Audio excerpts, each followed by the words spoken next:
Who are those people just like doing like hoorah over there? Hands off that dial.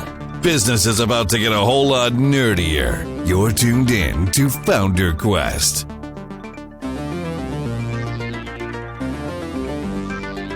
Speaking of remote controls, I told you about the ridiculous garage door I put on my home gym. I am jealous of your garage door, actually. Wait, you did? I did, yeah. It's what is this? Well, the whole thing took a while to install, but it was finally completed like this week. But it's been in for a while. It's like one of those they call it a full view, but it's like it's all glass for the most part. Like it's frame, like glass panels with a metal frame. Oh, nice! You can look outside.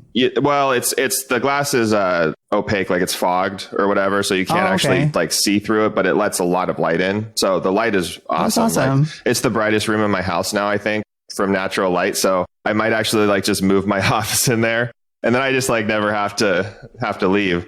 So I got the garage door opener that goes with this system, is like one of the top of the line residential ones anyway. It's a LiftMaster, and it has Wi-Fi built into it. Oh yeah, I have one of those. And so awesome. Do you have the what do they call it? I think it's like the garage hub, though. Yeah, it goes with it. Yes. Okay, so you can open your garage door with Siri. Yeah. All right. So. Oh my God. Garage door openers don't like have a stellar record of security. Security, yeah, I do. At least the old style garage doors openers. It was like a 4-digit code. Like they transmitted like a 4-digit code. Yeah. So somebody built a device that just transmitted all the 4-digit codes. Yeah. And so it took like, you could just walk down the street and open everybody's garage doors. Yeah. I've known people who've done that. I never did that, but I always wanted to. Yeah. I never got my hands on one. I'm sure that since it's got Wi-Fi, you can SSH in and like put up a private key on there. Right. And use a key pair for it just transmits a public key over for authentication. Yeah. That'd be a good way to do it. Yeah, your little remote would transmit the public key, and then the hub would like check it against a private key. Yeah. Well, I'm sure Apple does something like that. Oh, probably. Yeah. Yeah. I mean, it's Apple though. Like nobody tries to break into Apple products because they're just too cool. Yeah. I mean, if Windows had a garage hub, I'd be extremely worried. Microsoft Garage. But yeah, it's cool. And then like whenever it opens, I also get like because through HomeKit, I guess this is my first HomeKit device. So I am officially a connected house, which I swore I would never do, but it's awesome. I'm probably going to do more now. Of course you are. Because now I want to like control my front lights so that I put them on a timer or something. Oh yeah. But, is HomeKit like the Apple home automation thing? Yep. It is. Yeah. Okay. So it's all integrated into macOS and iOS. And so like if anyone opens the garage door at any time, like I'll get a notification. The garage door just opened, like on my, and then you'll see the garage door open because you'll be in there. Or I'll be in there. But like if the kids, open it. Yeah. But if my office is in there, I'll just see it. So what are we talking about today? Like we're talking about maybe doing a sort of future of work thing. We're talking about remote working and all that. But then also like Josh suggested that since we have a new job opening and we're a remote company, like you could say that like Honeybadger is the future of work. Do you think that's too bold? No, that's right on. That's just bold enough. Yeah. Okay. We are the future of work and we have a new job position. So I think we're going to use that as like a lens to discuss the future of work. Is that correct? Yeah, I think that sounds good. And I don't even know. Okay. Yeah, I really don't think it's that bold because, we're one of the companies that are, I think, pushing the boundaries here. So. Okay, that's good. Yeah. That's good. We're a small part. Everybody's looking at me like I'm so full of crap. Right? Maybe we need to ditch the whole remote thing though. We should all work from Josh's garage.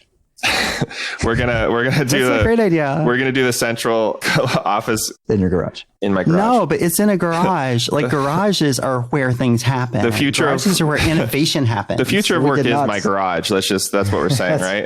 Yeah, exactly. I mean, think of all the great companies that were started out of garages: Amazon, Tesla, Hewlett Packard, Apple, yeah, HP, HP. Those are companies that are actually started out of garages, though. Right. I was trying to think of the most ridiculous. We didn't start in the garage, but I'm obviously moving that direction. So it might not be the future, but it's my future. The thing I don't like about garages is like the sloped floors. We just cover the real, like the hot issues of Quest. But that is one of the issues of remote work, right? Is finding a nice place to work, right? We talked about this before, like how we each have different situations. Stars backyard office because his house is a little cramped. I totally fled my house, and I'm subleasing an office, and Josh is now going to make a office out of his gym. and also apparently I'm like putting desks in every room. I'm basically putting them everywhere I can, just because I like to move around. So, and that's one thing that we've offered with our new jobs when we've published jobs in the past, and with this one as well, is we've always offered to new employees that we will pay for co-working space if they don't have a suitable place to work. Wait, we do that? We do that, yeah. Has anybody taken us up on that? Actually, Kevin did for a little while because he was getting a little stir crazy at his house because he, previous to working for us, was not working from home. He was working in a traditional employer office kind of situation. And he discovered after a while that he was like feeling lonely and stuff, just being there. So he decided to try out his nearest co-located co-working space. And it was working fine until like some sales guy moved into the desk next to him and was like, on the phone 24/7. Oh, is that what happened? Yeah, that's what happened. And so, wait, so that's the future of work? That doesn't sound very nice. So Kevin made some adjustments and found ways to get that stimulation that he needed. And then now he's back at his house and he's happy. So should we talk a little bit about what the job opening is? Like what are some of the reasons that we have a job opening and like what we're kind of like looking for? Maybe some of the history around it. The job opening, the last developer we hired was Kevin. And he was kind of like, that job was a little bit more, I think, general, basically add extra development to the like capability to the team. Lots of like back end, like Ruby and full stack stuff because we have a Rails app and most of our stuff is built in Ruby. This job opening, I just want to say Kevin's done an amazing job. He has, by the way. And yeah, in case you're listening, Kevin, you've done an amazing job. We are extremely happy with Kevin. Like dark mode. Oh my gosh. To be honest, I didn't know I wanted it until I had it. If we could get another Kevin here, like that would be great. The only like shift with this position is that there is we're looking for someone who likes JavaScript a lot. JavaScript, not everyone loves JavaScript, but some people like really love it. Some people dislike it extremely dislike it.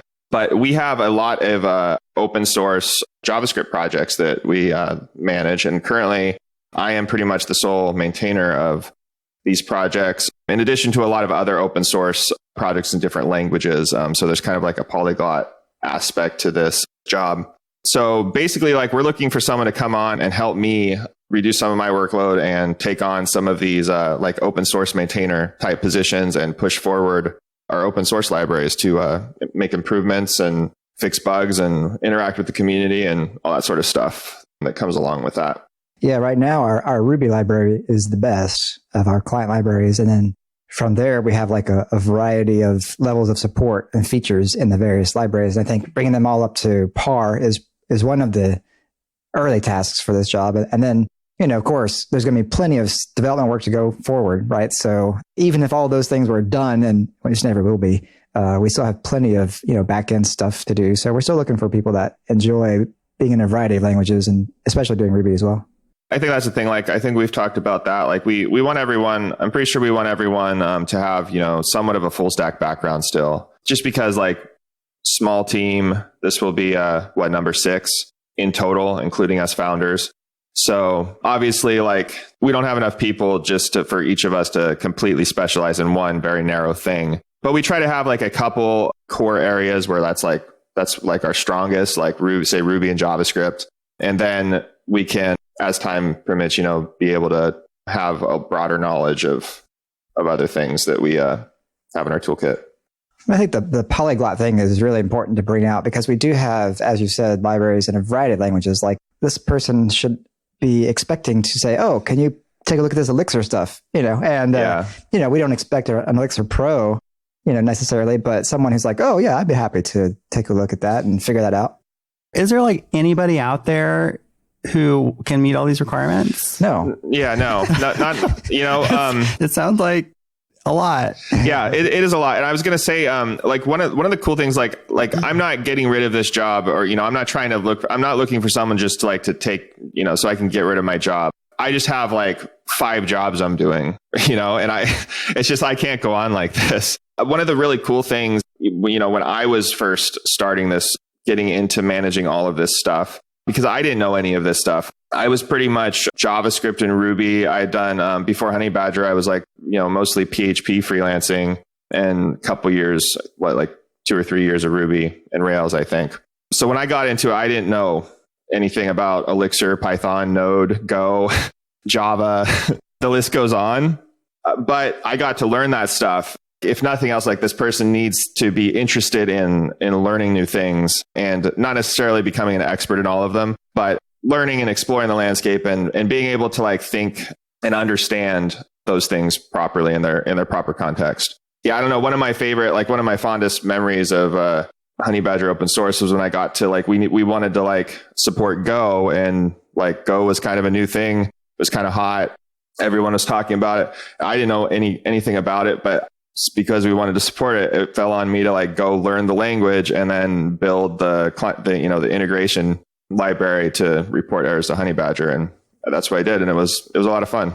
Yeah. So it sounds like coming in, this person would be primarily sort of taking on JavaScript and sort of taking the JavaScript client library stuff off of your plate, Josh, and maybe some backend stuff that goes with that. And then sort of as time goes on, as it makes sense and stuff, they might branch out into other things, just sort of depending on the circumstances. Does that sound about right? Yeah, it's funny, like out of a lot of these, we've got, I don't know, like 10 or so major open source client packages for reporting errors to Honeybadger in different various languages. Out of all of them, like aside from Ruby, they have pretty much, like feature parity. They're relatively stable, but it seems like JavaScript is, it's one of those languages, but it seems to be the majority of the work in maintaining it. And also like there's a lot more we want to do with JavaScript just because it's such a large ecosystem. It's so popular. There's just a lot more we could do. And I really want to do a lot more with it.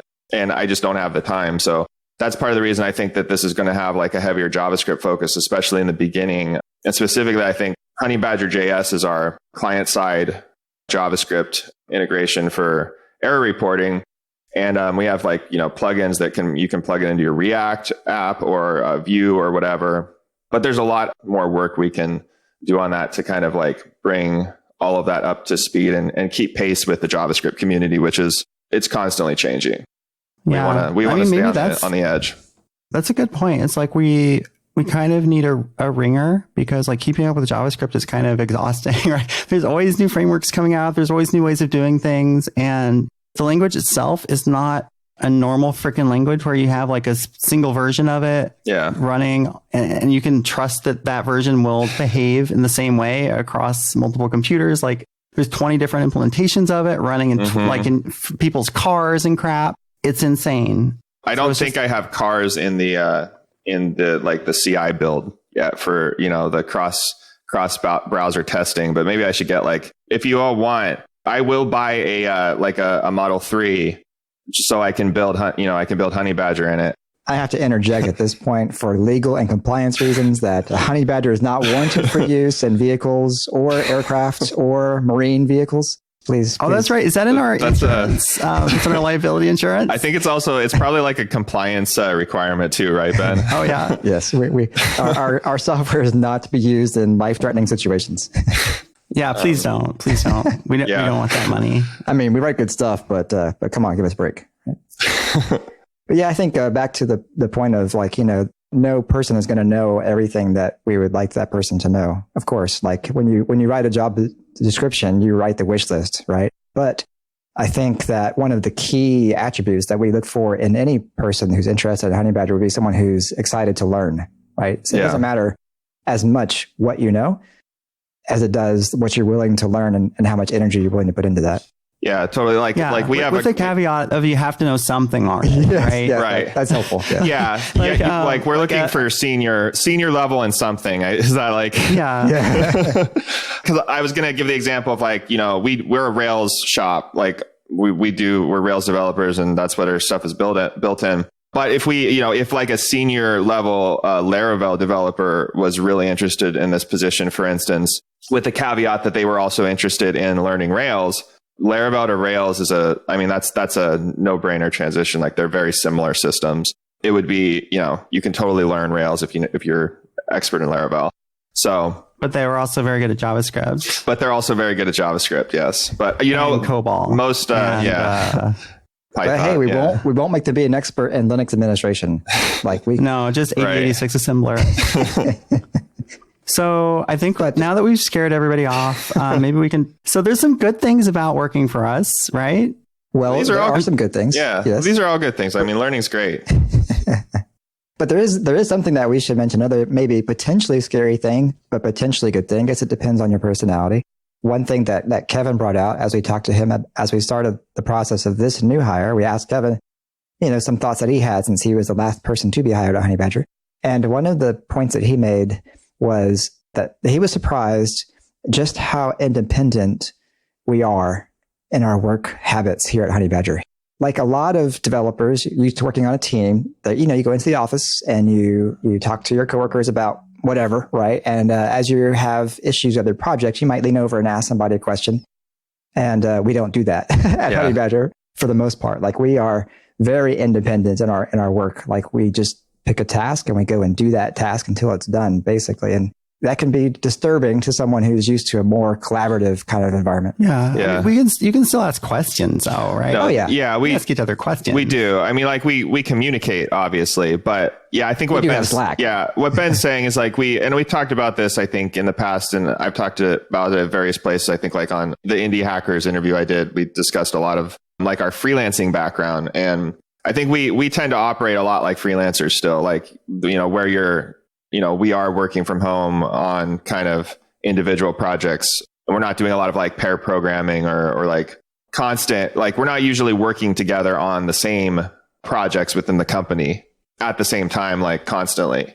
Can I tell you guys a story? Yeah. There was one person who contacted me maybe a couple years ago who was writing some sort of book or something about remote work. And I guess since we had a blog post about that, they contacted me and were like, hey, do you want to be interviewed for this book? And I'm like, sure. And then, so we get on this call and he's really nice. He's got all these questions. And he's like asking about our process and how we like coordinate things and all this stuff. And I'm just like, we just work on independent things and we don't really talk about it except like when they're done. Yeah. It was like I felt like I was doing such a bad job as an interviewer or interviewee. Yeah. I was just like, we just kind of like don't really collaborate. That's our collaboration strategy. Right. And I mean, we do collaborate, but in a much more high level way, right? We'll collaborate and be like, okay, you do component A, I'll do component B, and somebody else will do component C. And then in 6 months, they'll all come together and it'll be beautiful. That brings up a good point too. The 6 months things, like typically our projects are pretty short, actually. Like 6 months, that would be an incredibly long project for Honeybadger. We have very few projects actually go that long. Right? Well, like Ben just took on a project that I didn't have time for apparently, and like shipped it in a day. So it's like dark launched right now as we're speaking. And so this was yesterday, by the way. Yeah, that felt so good. Like in the morning, I'm like, I'm going to do this thing. And then by afternoon, I was like, it's done. It's lunch. Yeah. Enjoy. Yeah. I'm really impressed by how fast Ben is. Yeah. I'm really glad I like finally threw up my hands and asked for help on something. Cause I had multiple projects that I wanted to do. And I knew I would kill myself if I tried to multitask. So I was like, hey, does anyone want to like, take one of these? Like, does this sound interesting? And Ben's like, I'll do it. Yeah. So I guess that describes the collaborative environment that we have, right? We're all willing to help out and pitch in and do a variety of things, but just let us go work in peace, right? Right. Yeah. And I mean, we come together, like if we have problems, I think that's like, and we're trying to get better at that too. Like when we're actually struggling with something, that's when you ask for help. And then we're all happy to like pitch in. And that's when we would jump on, we jump on a Zoom call or whatever, or chat in Slack or something. Yeah, but otherwise we like to be heads down. I'm getting some ideas in my mind about a book we can write about the future of work. Like, have you guys ever heard, like in Buddhism, I'm going to botch this, so I apologize to any Buddhists who are listening. But you know how like in Buddhism or maybe Zen Buddhism, there's this concept of like no mind, right? It's like you're there and you obviously have a mind, but then it's like, I don't know. Like the key to the stuff that they're doing is to embrace this idea that there's no mind, right? So I'm imagining this very kind of like new agey future of work book that we do. And it's like the process is like no process. First like you have collaboration, no process, no collaboration. right? Yeah, I like it. I mean, I think some people would buy that and just like fall for it. You know, like all the pages, it could like use negative space like to the maximum. So like each page just has like one sentence on it about work. Yeah. Maybe the title of the book is "This Page Intentionally Left Blank." Yeah. Oh, there you go. And it's a 1-page book. We could sell it for like $1,000 on the Amazon Marketplace. So the future of work, I do think that we're going to see more remote work happening. I mean, fortune tellers and prognosticators have been saying this for quite a while now, that we're going to have more remote work in the future. I think it's not a new trend, but I think it will continue because we have great technology to help it. Like right now, right, we're chatting via Zoom, which is a fantastic technology, which makes it really easy to collaborate when you need to. But also, I think the nature of the work, at least in the work that we do in software development, and I think in work that requires you to do a lot of thinking, which is more like a lot more work is that type of work these days. Yeah, a lot more thought work these days. Yeah, and I just don't see that a lot of need for people to be co-located all the time. And I think as more companies realize that they can leverage technology and allow people to have more flexibility to be where they want to be, I think that's just going to become more and more prevalent. Yeah. But we should talk about the work hours that we do, because not only are we remote, we have all this flexibility, but we work 30-hour weeks, sometimes less for that matter. 30 hours is like the maximum at Honeybadger. I'm convinced Ben works like 80-hour weeks. Well, and he's just like humoring us. Ben, when we talk about this. Ben might work. Some of us might work more than 30 hours, but it's if we want to, and if we're, I'm not saying it doesn't happen, but that 30 hours is especially for employed, our job positions, like 30 hours is what you're committing to. There was some conversation about this on Twitter recently about the hustle, people celebrating that culture of the Silicon Valley and 80-hour and 100-hour work weeks. And it's so horrible and that's ridiculous. And I agree. But at the same time, one person made the point that I agree with strongly is, sometimes people work those 60, 80-hour weeks because they enjoy it, right? That's what they want to do. And I'm more on that end of the spectrum where I enjoy working so that it wouldn't be such a chore for me to do that. Now, I don't actually regularly work 60-hour plus weeks, but I can see people who would enjoy that because I enjoy the work that I do. And so I think give some leeway to people who actually do want to do that and, let them go wild. But we don't, certainly not Honeybadger. And I think more generally speaking, I think as we move more into this information economy and, doing thought work, I think we should get used to the idea that the 40-hour week is outdated. I was talking about this actually on an upcoming podcast episode for Heroku, the Codish podcast. I was talking with Mike about this. And I think that, expecting someone to sit their butt in a chair for 40 hours a week and be productive is ridiculous. I mean, they're not tying, pieces of thread together. They're not screwing, parts of a car together. They're actually doing a lot of work in their brains. And to expect someone to do that all day, every day for 8 hours a day, it just doesn't happen. Well, that's the part. That's the other thing is I probably do 20 hours or probably less than 20 hours of actual solid focused real work, programming or something. But it's not that I don't work the rest of the week. It's just that I'm investing in other areas. And even if those areas, because we have 30-hour weeks, that doesn't mean I'm taking 30-hour weeks and going and sitting on a lawn chair in my yard or something. The other 10 weeks, I probably still work quote unquote work a 40-hour week, but those other hours are spent in personal improvement, learning. I've been learning, I'm learning marketing. I've been learning marketing for the last 2 or 3 years as a concerted effort. So I'm reading. I have a gym. I built a gym in my garage so I didn't have to commute to the gym and save myself an hour every weekday. Working remotely saves a ton of time, and then you can divert that time back into personal development that is still building something, but it's not necessarily all about, the company that, pushing, you don't always have to be slaving away for the company. Can I mention something that I find a little bit disturbing about the sort of remote work trend and kind of vision for the future? So like, first of all, just to say, like, I like working from home. Like, I probably like it more than most people do. And I really dislike working in offices. But one thing that, I'm just thinking about all this, and like, I'm just imagining this world where everybody just kind of like wakes up and brushes their teeth or whatever and goes into their living room or their dining room table and fires up their laptop and goes to work and then gets home and then goes to the kitchen and gets dinner and then watches TV and then goes to bed. And it's like, at what point do you just never leave your house? Like, at what point does this become jail? That is a good question. I do find some weeks that I don't leave my house. and I think I'm like the same as you. Like, I have to like make a concerted effort not to be a hermit. I like the isolation, but after a while I do realize like, hey, I should probably like have somewhat of a, some kind of social life, or it's going to get bad. Yeah. It's one of those things where it's like, in the moment, like, it's fine. Yeah. Like, it's like, okay, I had a good day today. But then, a year or two later, you wake up and you're like, I don't really have any friends, or I do have friends, people. This is hypothetical. I just want to say this is something you have to deal with to avoid ending up in that position. I think you're right. Like, you have to think about those things more when you're working remotely, because it's not just handed to you. Like, the water cooler at work is not just handed to you. It's not just happens to be there, like on the way to the bathroom or something.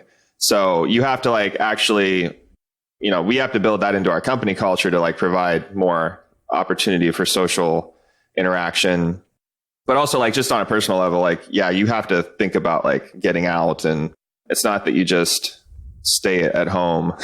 Yeah. Like, I did the digital nomad thing for a while, and like right now I have a house and a family. And so like, I've got lots of sort of outlets for interacting with people. Back when I was like doing the digital nomad thing, it's like, sometimes it's pretty like, you just kind of in a room by yourself, typing on a computer, and it's not really that, like, it can be a little bit bleak at times. One thing I've noticed about, I guess this might be going back more towards the discussion about when Kevin had tried switching to the co-working space, or sometimes people, for whatever reasons, like home life is not conducive to, a work from home kind of situation. And then that's when you get the office or find a co-working space that works, or whatever, go to the coffee shop even. But I think those situations tend to change. I mean, they definitely change throughout like times of your life. Like I've, back when my kids were just, when they're super young, and actually they're super young now, they're just getting out of the phase where it's like, constant crying and screaming, which try to do some programming with two kids. You're going to look back on that fondly. With a kid screaming in either ear. It's stereo. People pay for that. Right. Forgot stereo children. During that time, like, I was trying to work from home, and I was like, I can't get anything done here. Like, this is just not working. And so that's, I started going to the office, and I went to the office for like, 4 or 5 months or something, until, then I was realizing, it's been getting better at home. Like, my wife's like, yeah, like, things have been a lot more, stable here. And she's like, it would be really cool if you came back and like gave it another try. And so I did. And now I've been home, and I'm loving it again. So you shouldn't be in the mindset like you have to pick one and just like stick with it forever. I think you should adapt the workplace to whatever is best for you at the time, if that makes sense. Oh, totally. Yeah. And I think being intentional about socializing is important, as we talked about. If you're in that situation where you're not going to a co-working space on a regular basis, if you don't have a family, because like for me, going home, hanging out with my family, my kids are older, they're great conversationalists. Like, I get a lot of my socializing right there, right? We have dinner conversations every night that are fantastic. I go to the gym and I, see some people there. I go to church every week and I hang out with people there, right? So I have ways that I get my socializing. But if you don't have that built in, then you have to, make some plans around that. If you're going to be switching from an environment, especially if you're switching from an employment environment where you were in an office and now you're contemplating remote work, you have to make some plans. Like maybe I need to go find a local group that plays basketball every week, and I just go play basketball. Yeah. Right? I make that part of my plan so that I don't go crazy with it, lack of human contact.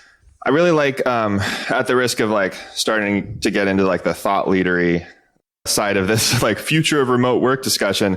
But you know, I mean, this whole, we're already there, Josh. Are we just there? I could just run with it. But I really like, you know, like for a long time, there seemed to be a trend. I don't know if as a result of like, you know, like industrialization and stuff. But like the trend was like people moved from having more like local community to moving to like a work community where like things revolve much more around the workplace. I don't like a lot of people, you know, like these days have like, they don't have any kind of local church or whatever the other like civic groups or anything like that people used to do. I think that is becoming like a lot more important if you are working remotely, like in your home, like location, physical location, like you're not moving around a lot. Like, I think it's a lot more important to start go back out and like start like rediscovering that stuff again to maybe fill some of that void of like not having the community. Yeah, because those people are going to be the ones who like have your back when like the stuff hits the fan, right? So can I make a plug then? I totally agree with you. Oh, sure. Josh. So I've got to make a plug for a website called justserve.org.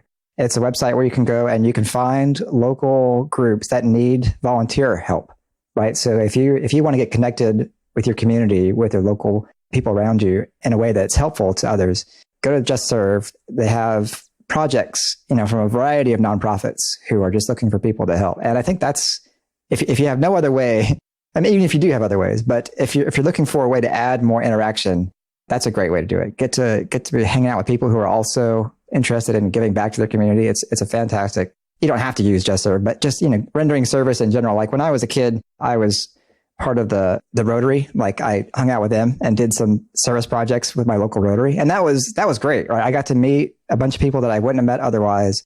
And it was a lot of fun to feel like you're really contributing to people who could really use it. And you know what? You can do that with your 30-hour week. You can't do that with those like 60-hour week jobs, right? Well, totally. And being remote and with us, like with the flexible schedule, like, you know, if someone wanted to go and hang out at a soup kitchen for 2 hours in the middle of the afternoon, cool.